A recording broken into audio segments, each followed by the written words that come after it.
Kejahatan pemerasan bisa menimpa siapa saja, terlebih pemangku jabatan publik.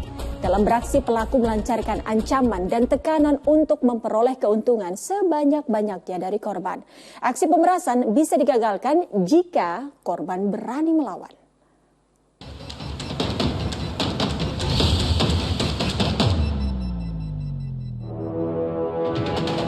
Semua ya. Buka.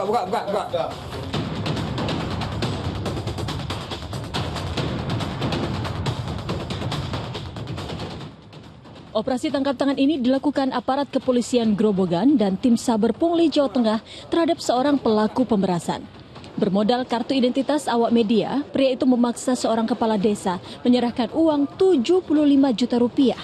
Bila menolak, sang kades akan dilaporkan ke Polda Jawa Tengah terkait program pendaftaran tanah di wilayahnya. Tersangka ini mengancam dikasih batas waktu sampai tanggal 6 Januari. Kalau tidak dilunasin semuanya akan melaporkan ke Polda. Jadi si korban ini merasa tertekan, akhirnya melaporkan kepada kita.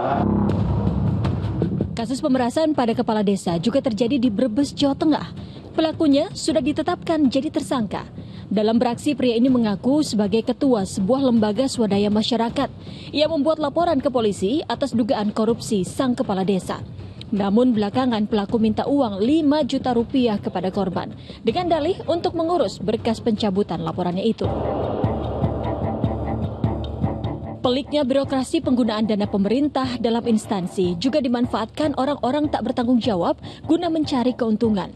Dengan dalih akan dibantu menyelesaikan permasalahan penggunaan dana bantuan operasional sekolah atau BOS, seorang kepala sekolah di Percut Setuan, Deli Serdang, Sumatera Utara dipaksa menyerahkan uang 9 juta rupiah pada seorang pria yang mengaku anggota sebuah lembaga swadaya masyarakat. Motifnya pelaku tersebut dalam tindak pidana ini adalah untuk mendapatkan keuntungan. Tindak kejahatan pemerasan adalah perbuatan yang dilakukan untuk mengambil keuntungan sebanyak mungkin dari korban dengan cara mengancam dan menekan. Pelaku biasanya juga sudah mempelajari latar belakang calon korbannya dan potensi permasalahan untuk dijadikan objek pemerasan, sehingga efektif saat dijadikan senjata. Meyakinkan dengan cerita-cerita, terus mereka mungkin akan memberikan komparasi ya terkait ruginya ini loh kalau misalnya akhirnya dilaporkan, akhirnya jika ini, jika itu. Nah, jadi lebih baik mungkin dengan memberikan uang atau materi yang diminta oleh pemeras itu jauh lebih menguntungkan. Agar tak jadi korban dalam tindak kejahatan pemerasan, orang harus berani melawan. Pahami apa sebetulnya pokok masalah dari objek pemerasan tersebut.